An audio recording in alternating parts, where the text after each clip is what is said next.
छोटी सी गौरैया का श्री कृष्ण पर विश्वास प्रेरक कहानी।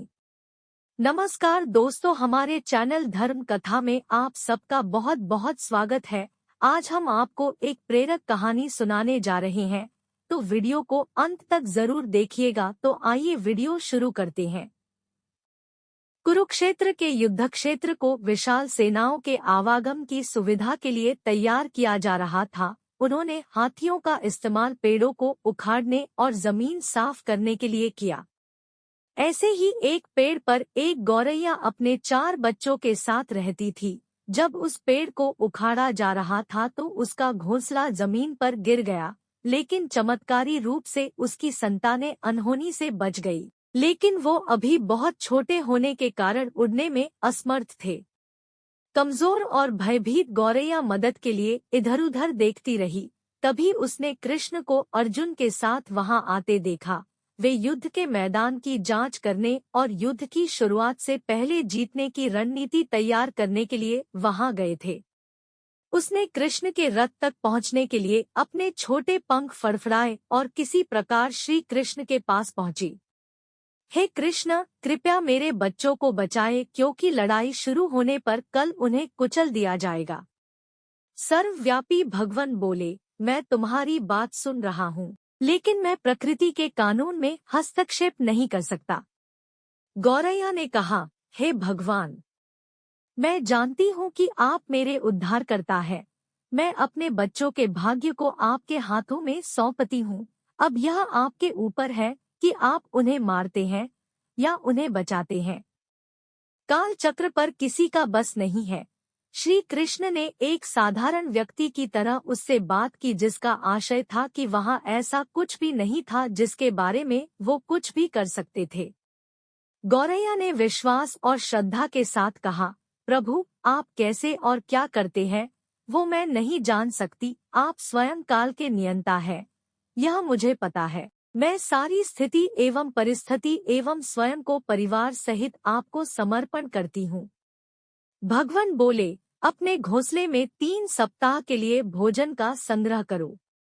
गौरैया और श्री कृष्ण के संवाद से अनभिज्ञ अर्जुन गौरैया को दूर भगाने की कोशिश करते हैं। गौरैया ने अपने पंखों को कुछ मिनटों के लिए फुलाया और फिर अपने घोंसले में वापस चली गई।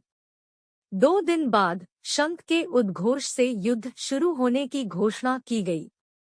कृष्ण ने अर्जुन से कहा कि अपने धनुष और बाण मुझे दो।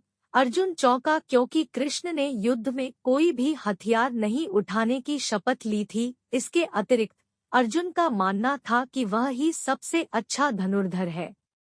मुझे आज्ञा दें भगवान, अर्जुन ने दृढ़ विश्वास के साथ कहा, मेरे तीरों के लिए कुछ भी अभेद्य नहीं है।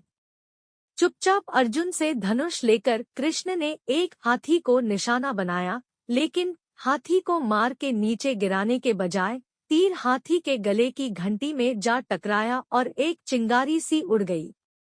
अर्जुन ये देखकर अपनी हंसी नहीं रोक पाई कि कृष्ण एक आसान सा निशान चूक गए। क्या मैं प्रयास करूं? उसने स्वयं को प्रस्तुत किया। उसकी प्रतिक्रिया को नजरअंदाज करते हुए कृष्ण ने उन्हें धनुष वापस दिया और कहा कि कोई और कार्रवाई आवश्यक नहीं है। लेकिन केशव, आपने हाथी को क्यों तीर मारा? अर्जुन ने पूछा। क्योंकि इस हाथी ने उस गौरैया के आश्रय उसके घोंसले को, जो कि एक पेड़ पर था, उसको गिरा दिया था। कौन सी गौरैया? अर्जुन ने पूछा। इसके अतिरिक्त हाथी तो अभी स्वस्थ और जीवित है, केवल घंटी ही टूट कर गिरी है। अर्जुन के सवालों को खारिज करते हुए कृष्ण ने उसे शंख फूंकने का निर्देश दिया। युद्ध शुरू हुआ। अगले 18 दिनों में कई जानें चली गई। अंत में पांडवों की जीत हुई। एक बार फिर कृष्ण अर्जुन को अपने साथ सुदूर क्षेत्र में भ्रमण करने के लिए ले गए। कई शव अभी भी वहां है, जो उनके अंतिम संस्कार का इंतजार कर रहे हैं। जंग का मैदान गंभीर अंगों और सिर बेजान सीढ़ियों और हाथियों से अटा पड़ा था। कृष्ण एक निश्चित स्थान पर रुके और एक घंटी, जो कि हाथी पर बांधी जाती थी, उसे देखकर विचार करने लगे। अर्जुन, उन्होंने कहा, क्या आप मेरे लिए यह घंटी उठाएंगे और इसे एक तरफ रख देंगे? निर्देश बिल्कुल सरल था, परंतु अर्जुन के समझ में नहीं आया। आखिरकार विशाल मैदान में जहां बहुत सी अन्य चीजों को साफ करने की जरूरत थी, कृष्ण उसे धातु के एक टुकड़े को रास्ते से हटाने के लिए क्यों कहेंगे? उसने प्रश्नवाचक दृष्टि से उनकी ओर देखा। हाँ, यह घंटी, कृष्ण ने दोहराया, यह वही घंटी है जो हाथी की गर्दन पर पड़ी थी, जिस पर मैंने तीर मारा था। अर्जुन बिना किसी और सवाल के भारी घंटी उठाने के लिए नीचे झुका। जैसे ही उन्होंने इसे उठाया, उसकी हमेशा के लिए जैसे दुनिया बदल गई। 1, 2, 3, 4 और 5, 4 युवा पक्षियों और उसके बाद एक गौरैया उस घंटी के नीचे से निकले। बाहर निकल के माँ और छोटे पक्षी कृष्ण के इर्द गिर्द मंडराने लगे एवं बड़े आनंद से उनकी परिक्रमा करने लगे। 18 दिन पहले काटी गई एक घंटी ने पूरे परिवार की रक्षा की थी। मुझे क्षमा करे हे कृष्ण, अर्जुन ने कहा, आपको मानव शरीर में देखकर और सामान्य मनुष्यों की तरह व्यवहार करते हुए मैं भूल गया था कि आप वास्तव में कौन हैं।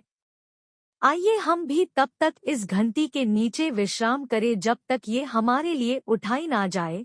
मित्रों, ऊपर वाला चाहे तो असंभव भी संभव हो सकता है। आशा करते हैं आज की ये प्रेरक कथा आप सभी को बेहद पसंद आएगी। वीडियो पसंद आएगी तो वीडियो को लाइक करें और चैनल को सब्सक्राइब जरूर करें और प्रेम से बोले राधे कृष्णा।